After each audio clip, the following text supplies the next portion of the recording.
खबरता तक पर दिखाई जाने वाले सुपरहिट फिल्मों की कहानियों की श्रृंखला की अगली कड़ी के रूप में मैं जिस फिल्म की कहानी को लेकर आप सबके समक्ष उपस्थित हुआ हूं, वह फिल्म है मेरा साया।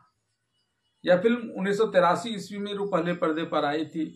इस फिल्म के निर्देशक थे राज खोसला। इस फिल्म में मुख्य भूमिका सुनील दत्त और साधना ने निभाई थी। इस फिल्म में कई बेहतरीन नृत्य और मधुर संगीत का समावेशन किया गया था। इस फिल्म के संगीत निर्देशक थे मदन मोहन और फिल्म में गानों को स्वरबद्ध किया था आशा भोसले, लता मंगेशकर और मोहम्मद रफ़ी ने। इन फिल्म के कुछ प्रमुख गानों के कुछ पंक्तियों को मैं आपके आनंद के लिए गुनगुनाने का प्रयास करता हूँ। झुमका गिरा रे बरेली के बाजार में, झुमका गिरा रे, झुमका गिरा रे बरेली के बाजार में, झुमका गिरा हाय हाय हाय, झुमका गिरा रे बरेली के बाजार में, झुमका गिरा रे। आपके पहलू में आकर रो दिए, आपके पहलू में आके रो दिए, दास्ताने गम सुना के रो दिए, आपके पहलू में आके रो दिए। तू जहाँ जहाँ चलेगा मेरा साया साथ होगा, तू जहाँ जहाँ चलेगा मेरा साया, मेरा साया, मेरा साया साथ होगा, तू जहाँ जहाँ चलेगा। नैनों में बदरा छाए, बिजली से चमके हाय, ऐसे में सजन मुझे गरबा लगाने, नैनों में बदरा छाए। तो आइए जानते हैं क्या है फिल्म मेरा साया की पूरी कहानी। फिल्म मेरा साया की कहानी की शुरुआत एक कार के आकर एक बड़ी हवेली नुमा घर के पोर्टिको में रुकने और इस कार से निकलकर एक चिकित्सक के ऊपरी मंजिल पर जाकर बीमार पड़ी गीता, जिसकी भूमिका साधना ने निभाई है, का इलाज करने से होती है। गीता एक राजघराने के धनी वंशज ठाकुर राकेश सिंह, जिसकी भूमिका सुनील दत्त ने निभाई है और जो पेशे से एक वकील की पत्नी है। ठाकुर राकेश सिंह 3 वर्षों से अपनी पत्नी गीता के साथ सुखी वैवाहिक जीवन जी रहे हैं। इसके बाद वे उच्च शिक्षा के लिए लंदन जाते हैं। 1 साल बाद उन्हें अपनी पत्नी की बीमारी की खबर मिलती है। वे तुरंत स्वदेश वापस आते हैं और घर आकर गीता को अपनी बाहों में लेकर उसे ढांढस बना रहे होते हैं। तभी गीता उनकी बाहों में ही अपना दम तोड़ देती है। इसके बाद ठाकुर राकेश सिंह उसकी अंतिम क्रिया करते हैं और अपनी पत्नी गीता की स्मृति में अपनी हवेली में एक छोटा सा स्मारक बनाते हैं। वे हमेशा उस स्मारक पर बैठकर गीता के गाए रिकॉर्ड किए गए गीतों को सुनकर उसके प्रति गहरा शोक व्यक्त करते हैं। ठाकुर राकेश सिंह हर चीज़ों से उदास होकर दिन रात दिवंगत गीता की याद में उसके द्वारा गाए गए गाने के टेप को सुनते रहते हैं। एक दिन इंस्पेक्टर दलजीत, जिसकी भूमिका अनवर हुसैन ने निभाई है, ठाकुर राकेश सिंह से मिलने आता है। वह उन्हें डाकुओं के साथ हुए उनकी एक इनकाउंटर के दौरान पकड़ी गई एक औरत की शिकायत करने के लिए उन्हें थाना में बुलाते हैं। एक दिन प्राप्त सूचना के अनुसार पुलिस इंस्पेक्टर दलजीत डाकू सूर्यवीर सिंह के गिरोह पर आक्रमण कर देता है। इस मुठभेड़ में 2 डाकुओं की मौत होती है और एक घायल लड़की को पुलिस वहाँ पाती है। पुलिस मारे गए दोनों डाकुओं के शव और जख्मी हालत में गिरफ्त में आई लड़की को लेकर थाना चली आती है। यहाँ कोई भी ग्रामीण उन दोनों मृत डाकुओं का शिनाख्त इस डर से नहीं करता है कि इससे डाकू खपा होकर उसके लिए खतरा बन जाएगा। इसके बाद इंस्पेक्टर दलजीत ग्रामीणों से गिरफ्त में आई लड़की को लेकर सवाल करते हैं। इस पर गांव का एक व्यक्ति आकर गौर से उस लड़की को देखते हुए उसे पहचानने की बात करता है। चौधरी इसके अनुसार लड़की ने एक दिन नाच और गाना के बहाने ग्रामीणों को एक जगह पर इकट्ठा कर लिया, जिस कारण पूरा गांव खाली हो गया। गांव के खाली होने की स्थिति में लुटेरों ने पूरे गांव को लूट लिया। इसके बाद कुछ डकैतों ने गाना गाए और स्थल पर आकर फायरिंग कर वहां पर भगदड़ मचा दी। इसी क्रम में इस लड़की ने गांव के चौधरी को अपने खंजर का शिकार बना दिया था और डाकुओं के साथ भाग गई थी, जो दरअसल उस डाकू गिरोह की सदस्या थी। पुलिस के पूछने पर वह लड़की खुद को डाकू गिरोह की सदस्या न होकर ठाकुर राकेश सिंह की पत्नी होने की बात बताती है। इस पर पुलिस बार बार ठाकुर राकेश सिंह को थाना बुलाती है। इससे खपा होकर ठाकुर राकेश सिंह की मां पुलिस से बार बार ठाकुर राकेश सिंह को इस स्थिति में थाना न बुलाने का आग्रह करती है, लेकिन इंस्पेक्टर दलजीत कहते हैं कि कोर्ट का मामला है, ऐसे में जब उनकी ज़रूरत पड़ेगी तब उन्हें ज़रूर बुलाना पड़ेगा। फिर यह मामला अदालत में चला जाता है, जहां जज लड़की को डकैत होने और एक व्यक्ति की हत्या करने का आरोपी बताते हुए उसके द्वारा इस आरोप को स्वीकार करने या इससे इनकार करने को लेकर सवाल करते हैं। जवाब में वह खुद को अपराधी होने से इनकार करती है। जब उसे वकील रखने को लेकर सवाल किया जाता है तो वह ठाकुर राकेश सिंह को अपना वकील बनाने की बात करती है। इस पर विरोधी पक्ष का वकील इसका विरोध करते हुए दलील देता है कि ठाकुर राकेश सिंह मेरे गवाह भी हैं, इसलिए वह इस अपराधी महिला का वकील नहीं हो सकते। तब जज उसे ठाकुर राकेश सिंह को उसका वकील न होने की बात समझाते हुए कहते हैं कि इसके बाद तुम चाहो तो कोई दूसरा वकील रख सकती हो या खुद ही अपनी बातें अदालत के सामने रख सकती हो। इस पर वह खुद ही अपनी बातें अदालत के सामने रखने की बात करती है। इस मामले को लेकर अदालती कार्रवाई शुरू हो जाती है। मामले की सुनवाई के दौरान पुलिस के द्वारा पकड़ी गई लड़की और ठाकुर राकेश सिंह दोनों अदालत में रहते हैं। यहाँ वह लड़की एक बार फिर से ठाकुर राकेश सिंह की पत्नी गीता होने का दावा करती है और ठाकुर राकेश सिंह के द्वारा अपनी पत्नी गीता के मर जाने की बात बताकर उस लड़की को झूठा और फरेबी साबित करने का प्रयास किया जाता है। तब वह ठाकुर राकेश सिंह और उसकी पत्नी गीता से जुड़ी कई अंतरंग संबंधों को लेकर सवाल करती है। इस पर ठाकुर राकेश सिंह कहते हैं कि मेरी पत्नी मर चुकी है, लेकिन तुम मेरी पत्नी से बहुत मिलती जुलती हो और किसी प्रकार से उसके और मेरे बीच हुए अंतरंग बातें जानती हो। इसके बाद अदालत इस मामले की सुनवाई अगली तिथि के लिए टाल देती है।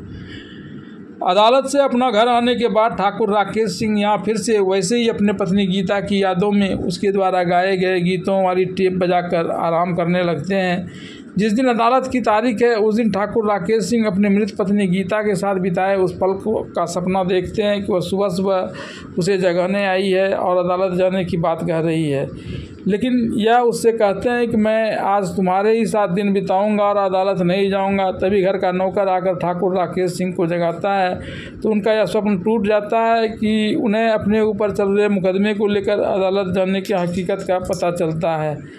अदालत में पुलिस की गिरफ्त में आई वह महिला खुद को ठाकुर राकेश सिंह की पत्नी बताते हुए कई अंतरंग बातें बताती है, लेकिन ठाकुर राकेश सिंह इससे कुछ के बारे में किताबों में छपे होने और कुछ के मोहल्ले में प्रचारित होने की बात कहकर उसे अपनी पत्नी मानने से इनकार कर देते हैं। इसके बाद वह लड़की ठाकुर राकेश सिंह से कपड़े उतारने के लिए कहते हुए उसके पीठ पर एक तिल होने की रहस्यमयी बात अदालत को बताती है। जब ठाकुर राकेश सिंह अपने शर्ट को उतारते हैं तो उसके पीठ पर लड़की के बताए गए निर्दिष्ट स्थान पर ही एक तिल दिखता है। इस बात से ठाकुर राकेश सिंह बहुत अचंभित हो जाते हैं और अदालत से आगे की तारीख मांगते हैं। घर आकर वह अपनी मां से इन सारी बातों की जानकारी प्राप्त करना चाहते हैं, लेकिन कोई उन्हें इस बारे में स्पष्ट रूप से कुछ भी नहीं बता पाता है। अदालत की अगली तारीख को जब ठाकुर राकेश सिंह अदालत में उस लड़की के द्वारा कही गई बात को लेकर अचंभित होने की बात स्वीकार करते हैं, लेकिन फिर वही तर्क दे देते हैं कि इन सारी बातों का कोई भी जान सकता है, तब वह लड़की अदालत से ठाकुर राकेश सिंह से एकांत में मिलने की अनुमति मांगती है।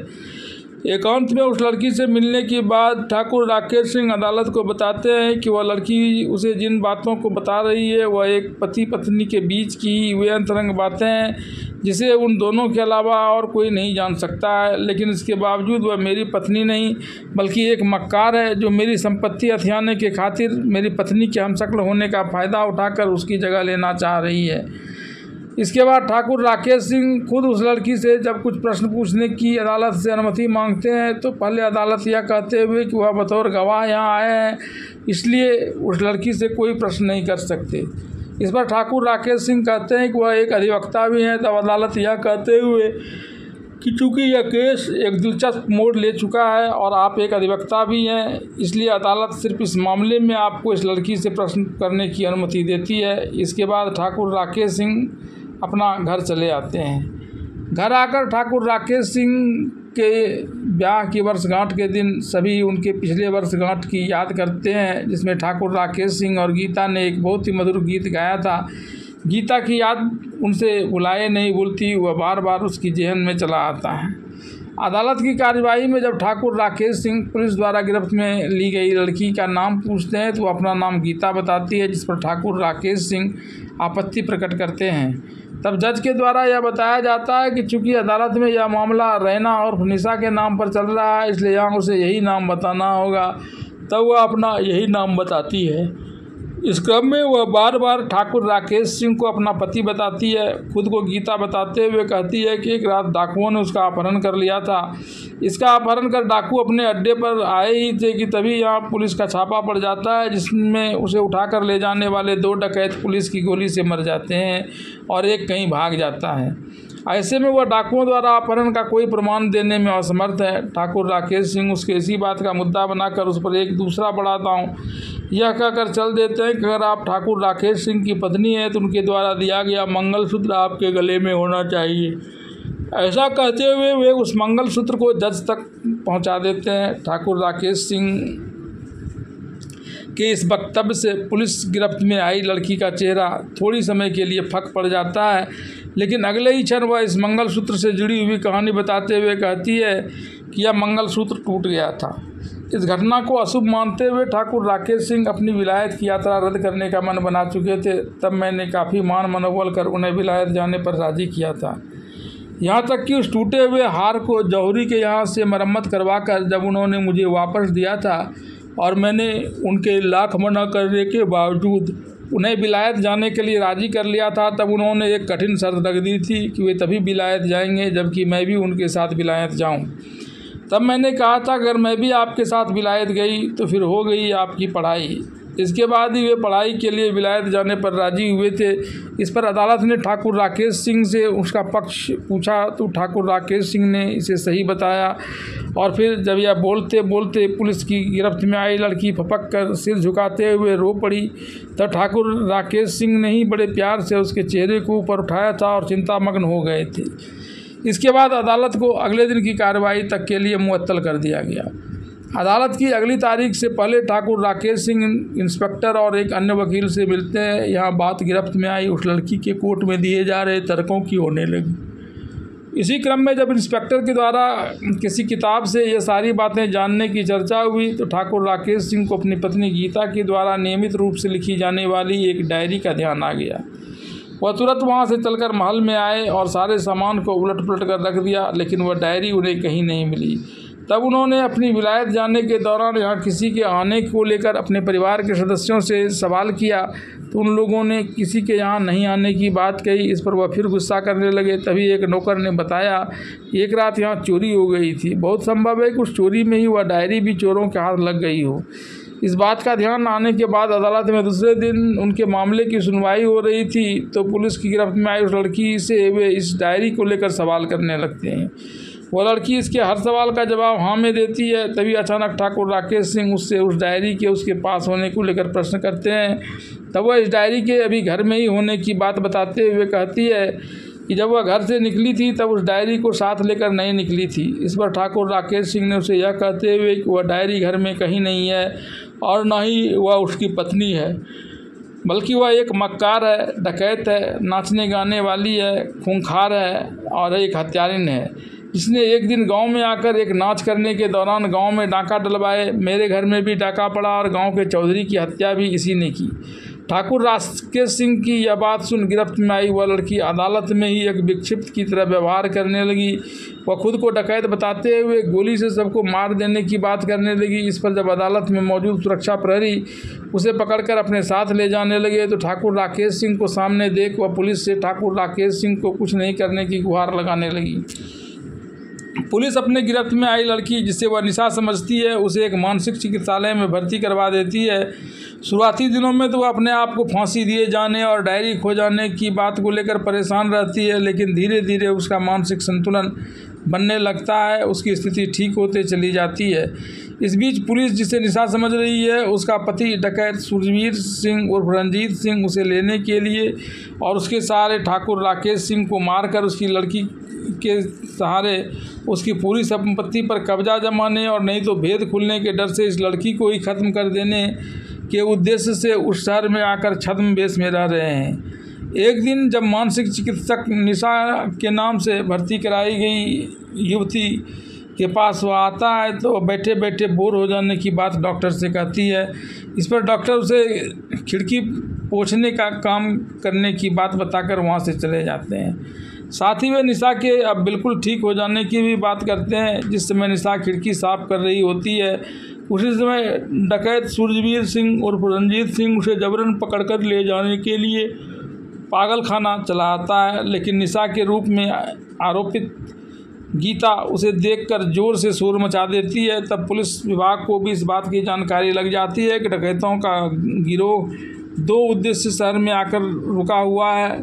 इसका पहला उद्देश्य यह है कि ठाकुर राकेश सिंह को मारकर इस आरोपित लड़की के द्वारा उसकी संपत्ति पर कब्जा जमाना और ऐसा करने में असफल होने पर इस लड़की को मार देना, क्योंकि उसके इस यहाँ रहने से उसके पोल खुलने का खतरा है। कथित निशा के द्वारा डकैत को पहचान लिए जाने से और उसके द्वारा हल्ला किए जाने से पुलिस महकमा इन सारी बातों को जान जाती है और ठाकुर साहब के घर पर मानसिक चिकित्सालय में पहरा कड़ी कर देती है। एक रात पुलिस जिसे निशा समझती है वह अपने पति ठाकुर राकेश सिंह के पास मानसिक चिकित्सालय से भागकर चली आती है। अपने कक्ष में सोए ठाकुर राकेश सिंह को जब किसी के ऊपर आने की भनक लगती है तो वो चौकन्ने हो जाते हैं। जब वे निशा को ऊपर चढ़ते हुए देखते हैं तो वे वहीं छिप जाते हैं ताकि यह देख सके कि निशा यहाँ आकर करती क्या है। इसी क्रम में वह देखते हैं कि निशा जैसे ही गीता की तस्वीर पर मृत व्यक्ति की तस्वीर पर लगाए जाने वाले हार को देखती है तो उसे उतार कर फेंकने लगती है। तभी ठाकुर राकेश सिंह वहाँ आ जाते हैं। ठाकुर राकेश सिंह को देखकर वह उनसे अपनी बात सुनने के लिए कहती है। वह कहती है कि वह गीता है। दरअसल उसने एक बात यहाँ के लोगों से छिपाने का प्रयास किया जिसके कारण उसे इतनी बड़ी सज़ा मिली है। वो बताती है कि वह 2 बहन है। उसकी माँ आवारा किस्म की औरत थी जो डकैती आदि की घटनाओं में डाकुओं के साथ संलिप्त रहती थी। उसकी जुड़वा बहन निशा भी माँ के ही नक्शे कदम पर चलकर डकैतों के साथ रहने लगी। वे लोग मुझे इस धंधे में ले जाना चाहते थे। तब मैं भागकर आत्महत्या करना चाह रही थी, तब आपने ही मुझे बचा लिया था। इसके बाद मुझे आपसे प्रेम हो गया। मुझे लगा कि अगर मैं हकीकत आपको बताऊँगी तो शायद आप मुझसे शादी करने से इनकार कर देंगे।